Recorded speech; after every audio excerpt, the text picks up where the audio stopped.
Salut tout le monde, c'est Rocky, et aujourd'hui on se retrouve pour un gameplay en domination sur la map Mission. Et la particularité de ce gameplay, c'est que je vais tenter de réaliser la Moab, mais en m'imposant une petite difficulté, je vais essayer de faire les 24 frags sans utiliser une seule fois un silencieux. Donc ça me donne quand même un certain handicap, tout simplement parce que à chaque fois que je tire, je suis repéré sur le radar ennemi. Donc voilà pour mon défi. Juste pour info, je crois que le gameplay que vous avez sous les yeux, c'était ma troisième ou quatrième tentative de Moab sans silencieux. Mais bon, je vais plutôt vous présenter la classe que j'utilisais. Alors, j'utilisais la PP90M1 avec le chargeur amélioré et la compétence portée. Euh, je veux pas entrer dans un débat sur cette mitraillette. Je sais qu'il y en a qui n'aiment pas cette arme, alors pour ceux qui ne l'aiment pas trop, rassurez-vous, je vais faire une bonne partie de mes frags avec une autre arme que je ramasserai. Voilà, donc sur ma classe, j'avais les atouts conditions extrêmes, assassin et visée solide, tous en pro il me semble, et j'étais en spécialiste. En équipement, j'avais un radar portatif, et il se montre très utile quand même, parce que, bon, ce gameplay ne le montre pas vraiment, mais souvent, quand vous le mettez près d'un spawn ou derrière vous, il vous permet bien de vous sauver la vie. Mais attention, attention, il faut faire attention car le radar portatif ne détecte pas les ennemis en assassin. Contrairement au capteur de mouvement de Black Ops, si vous vous souvenez, il permettait de voir tout le monde, même les fantômes. Donc n'accordez pas une trop grande confiance à votre radar portatif. Il faut quand même se douter qu'il y a des adversaires qui utilisent assassin et qui peuvent passer sans se faire repérer.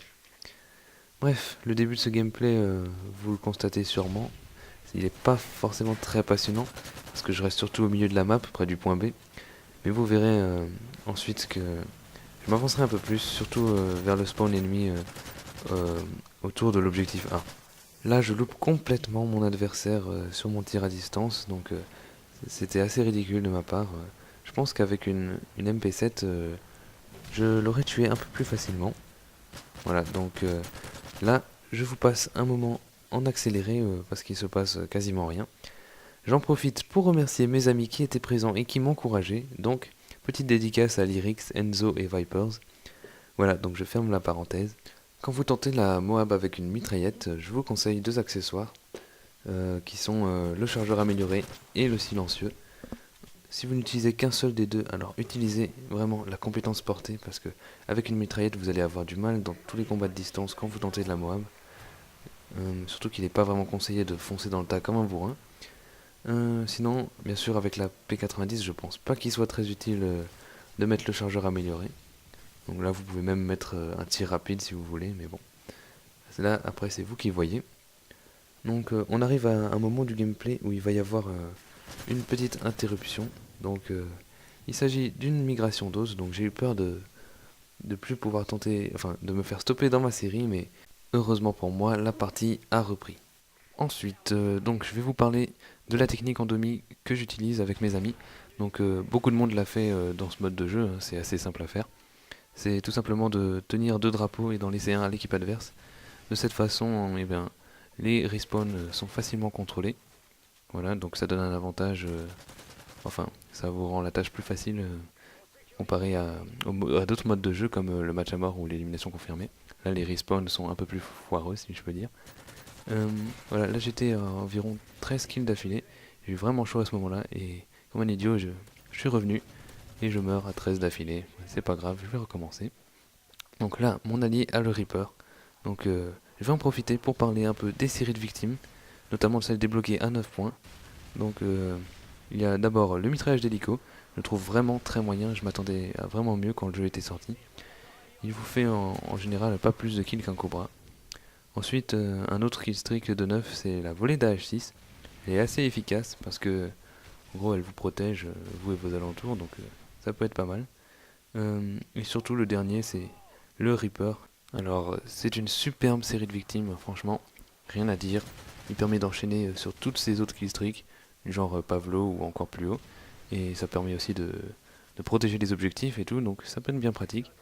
Moi, par contre, j'ai arrêté au enfin, je réduis largement le nombre de fois où j'utilise les killstreaks d'assaut, tout simplement parce que ça devient assez frustrant quand vous faites vos killstreaks et que vous les faites shooter en moins de 2.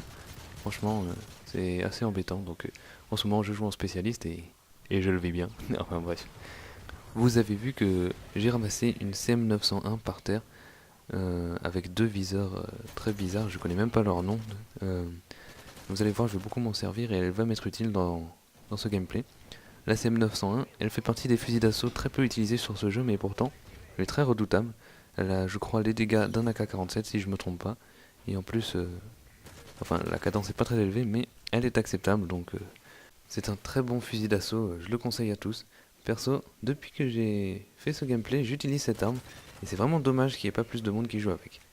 Mais bon bref, ce sera tout pour la CM901. Regardez maintenant le spot derrière lequel je me suis mis. C'est donc derrière ce mur qui vous donne une vue sur la sortie du respawn adverse. Donc ce spot il est vraiment très utile. On peut enchaîner beaucoup de frags avec et il donne une très grande couverture avec le mur. Mais bon, moi j'ai préféré pas trop y rester. J'ai préféré m'avancer vers le respawn adverse. Et je vais essayer de continuer ma série. Tiens d'ailleurs, je l'ai pas encore dit, mais je vais tenter d'envoyer cette vidéo à CodeCF. Donc merci à eux s'ils uploadent cette vidéo, ça me ferait vraiment plaisir. Mais bon, je referme la parenthèse. Donc je vais adopter une seule technique dans le respawn adverse, c'est tout simplement j'avance dans le spawn, je tue les ennemis, je recule un peu. Donc toujours se replier un peu, parce que si vous avancez trop, eh ben, ils vont spawner derrière vous et là, vous serez mal. Et ensuite, dès que vous avez fait un peu de repli, eh ben, vous revenez et vous recommencez plusieurs fois. Au passage, petite triple élimination d'un de mes alliés que je ne connaissais même pas d'ailleurs. Euh, il l'a fait au javelin, et le javelin, je trouve que c'est un lanceur qui fait vraiment des ravages sur ce jeu. On voit souvent des triple éliminations, voire même des multi-kills. Mais bon, voilà, là on voit bien l'utilité de l'atout tireur d'élite qui, je sais pas si vous le savez, mais des fois il peut vous faire détecter des ennemis à travers les murs, à travers certaines surfaces. Et donc des fois les gens pourraient même vous prendre pour des hackers. Et bien de toute façon on s'en fiche un peu de ce que les autres pensent. Tiens, en voyant les vestes balistiques de mon allié, ça me rappelle de vous donner un conseil, toujours bon à prendre, c'est que quand vous avez des amis, c'est toujours bien quand vous tentez une Moab qu'il y ait un ou plusieurs de vos amis qui prennent les séries de soutien. Parce que elles sont toutes utiles, hein, le drone amélioré, les brouillages, et je vais même pas faire toute la liste, elles le sont toutes. À part le bombardier furtif qui risque pas de vous aider, hein, il fera juste des kills à celui qui l'envoie. Voilà, donc je vais continuer sur la voie des conseils pour réaliser la bombe MOAB. Donc comme je l'ai dit précédemment, les killstreaks de soutien de vos alliés, le silencieux sur votre arme, à moins que vous fassiez un défi comme moi. D'ailleurs, j'espère que le concept vous plaît. Euh, je crois que je vais terminer par vous commenter un peu le gameplay. Là, j'avais peur que les gens comprennent mon jeu, donc parce que j'étais un peu dans la même zone tout le temps, donc j'ai décidé de changer complètement d'endroit. Là, en plus, je regardais le score et je voyais que fallait quand même que je me dépêche. Je savais qu'il me restait pas grand chose à faire. Donc on va voir si je vais réussir à réaliser cette bombe Moab. Donc oui, quand vous en tentez une, franchement, ne soyez pas stressé, hein, mais ne prenez pas trop votre temps non plus. Là, je vois un ennemi qui tire sur un hélico comme un idiot, et voilà, je débloque la Moab. Donc vraiment, j'étais content, tellement content sur le coup que je me fais coter dans le dos alors que j'avais vu l'ennemi sur le radar. Voilà, donc la Moab sans silencieux est réussie. Je crois qu'elle a été faite en 4 minutes et 9 secondes, donc c'est un temps moyen, mais pour avoir joué sans silencieux, je trouve ça plutôt pas mal. Et donc voilà, pour la fin du gameplay, je vais me permettre, comme beaucoup de gens font, de jouer comme un fou. Donc je capture le point B, ça sert à rien, de toute façon on aurait gagné. Et je termine sur une petite triple élimination qui n'est même pas indiquée comme une triple élimination, mais bon, c'est pas grave. Bon voilà, c'est la fin du gameplay.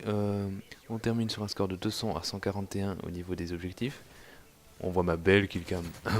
euh, Bon, moi je vous laisse sur un score qui est pas terrible niveau kill, mais bon, j'ai fait 4 captures et une moab, donc un score final de 44 à 3. Je vous laisse ici. Bye bye tout le monde, ciao.